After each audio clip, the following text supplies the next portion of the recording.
What's up, everybody? Dr. Rossi, shrinksandsneakers.com. I've been covering the topic of cognitive behavioral therapy as the first therapy modality I wanted to discuss, and the next step in that process is discussing this idea of automatic thoughts. Now, I introduced it in the introductory video. If you haven't checked that out, please check that out first. But the idea of automatic thoughts is a very important and central feature to cognitive behavioral therapy. It's something that you want to not only understand intellectually, but eventually understand how to change. So we got to start out with defining it, explaining the concept of automatic thoughts before we can start to figure out how can we alter these automatic thoughts that we have. Now, every day, myself, everybody watching this video, everybody you encounter in the environment, we all have a large number of thoughts each day, right? And these thoughts are a stream of cognitive processing that lies just below the surface of the fully conscious mind. So we're not fully conscious of these automatic thoughts. They lie kind of just below the surface.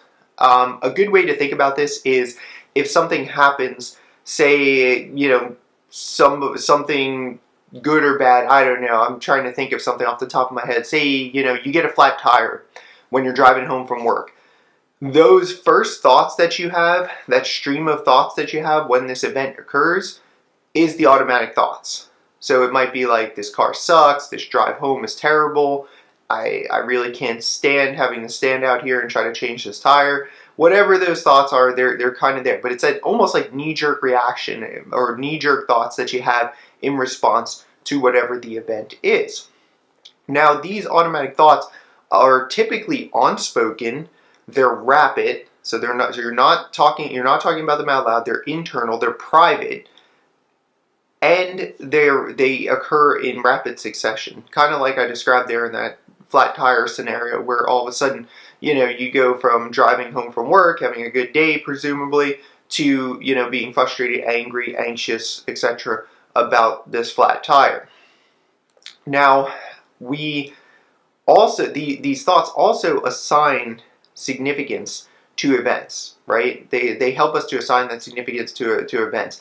Remember I said in the first video, there's this idea of a cognitive appraisal that we make. So when an event occurs to us, something happens in our life, we have to make a cognitive appraisal of it, and we have to determine again whether it's good or bad. Now, these automatic thoughts can influence it in either direction depending on how the person is thinking.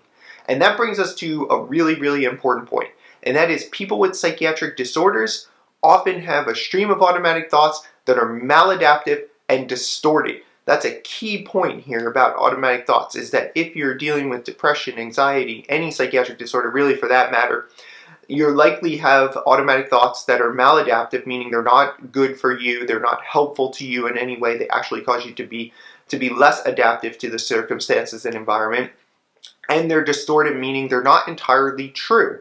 They're being filtered through all of these prior experiences, as well as your general sense of how things are in the world. And again, people with depression and anxiety have a negative view of themselves, a negative view of the world, and a negative view of the future, and that might be called a cognitive triad. So these thoughts generate painful emotional reactions and dysfunctional behavior, because you can imagine if your thoughts are maladaptive and distorted, they're likely going to lead to painful emotional reactions to events in your life, as well as dysfunctional behavior. So let's take an example, because I think examples always tie these things together. They help you to conceptualize the idea. So let's say the event is you have a big project at work that's due soon, right? Or you're assigned a big project at work. Let's say you're assigned a big project at work. What are the automatic thoughts associated with that? Well, again, it depends on where you're coming from and how you frame these things, but let's say you're one of these people dealing with a psychiatric disorder, you're dealing with depression. The automatic thoughts that might pop into your head are things like, I'm in over my head, I'll never get this thing done, my boss will end up firing me, I will end up on the streets with no money and no family and no life. Now, you might be hearing this and saying, well, that sounds like quite an exaggeration. And that will be another topic we're going to cover in a future video, and that is this idea of catastrophic thinking. Now, that's an example of catastrophic thinking, but you can see how these automatic thoughts kind of are, again, they're rapid, they're not spoken out loud, they're internal, and they're generally, again, framed in a negative light. So of course, when you have those automatic thoughts, the primary emotion someone's going to be feeling, if they're feeling like they're in over their head, they're going to screw this up, the boss is going to fire them, it's going to be anxiety, right? You're going to be anxious about completing this project. So it's going to be a real problem for this person. So you can see kind of how, again, the event being assigned a project at work isn't necessarily good or bad. You know, some of us may be happy to take on a project at work and say like, oh, this is an opportunity for me to show my skill set and to perform well and to possibly even get things like a promotion or another opportunity for a bigger project. Whereas, again, other people, especially if you're dealing with some of these psychiatric disorders, you may be thinking to yourself, this is terrible, I'm overwhelmed, I'm never going to get through this, etc., leading to those primary emotions of things like anxiety. So a final word about automatic thoughts. And that is that people with anxiety and depression have a large number of distorted, maladaptive, automatic thoughts every single day.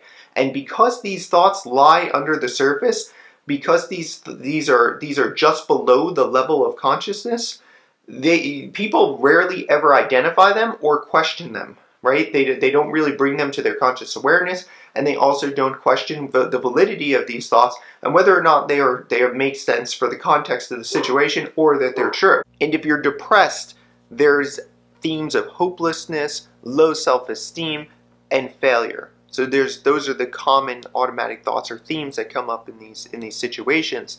The other point is that I said at the beginning, every one of us has these automatic thoughts. It just depends on whether or not they tend to be ones that are, again, have a context of anxiety or a context of depression, whatever the case is. So let's go through an exercise because I think that can help kind of tie all these things in for you guys and maybe make this a little more practical. So think of a time in your life where automatic thoughts have occurred. You could probably come up with one right off the bat, something that even happened to you today. What you want to do is you want to take a piece of paper, you want to draw 3 columns on the piece of paper, and write the event, the automatic thought, and the emotion. So this is the steps to sort of not only identifying these automatic thoughts, but then beginning to change them. So we're going to get the piece of paper out, we're going to make 3 columns, or you could do this on your computer, whatever you prefer, and you write the event, you write the automatic thought, and then the emotion associated with the automatic thoughts. So you want to think of a recent event that brought up these strong emotions, primarily something that brought up anxiety or sadness or tension or happiness, and you want to put yourself back in that position. You want to put yourself in that position as if you're re-experiencing it, and you want to come up with what were the automatic thoughts that were occurring in that situation. You want to write them down. You want to write the event down, and then you want to write the automatic thoughts associated with the event down, and then the primary emotion that you felt as a result of the situation. Sometimes automatic thoughts are accurate and true, but CBT does not gloss over real problems. So sometimes, maybe the automatic thoughts that you had in a situation do make sense. Maybe they are appropriate for that situation or for those circumstances. But a lot of times, like I said, what we're seeing is there's a substantial portion of patients who have a distorted maladaptive way of thinking and a distorted maladaptive way automatic thoughts that are not helpful or conductive to them in any way, shape, or form. So try the exercise out. Start paying attention to the thoughts that you're having when these events are occurring in your life, and you'll slowly start to see that bringing conscious attention to these thoughts will automatically help you to start changing them to begin with. And we'll go into more detail in future videos about how you could work through and exercises you can work through to actually start to change that way of thinking. So I'm going to cut it there. If you guys are enjoying the content that we're making, please like and subscribe to the channel. It helps us to keep making videos like this, and we'll continue to try to cover more CBT topics as well as other therapy modalities.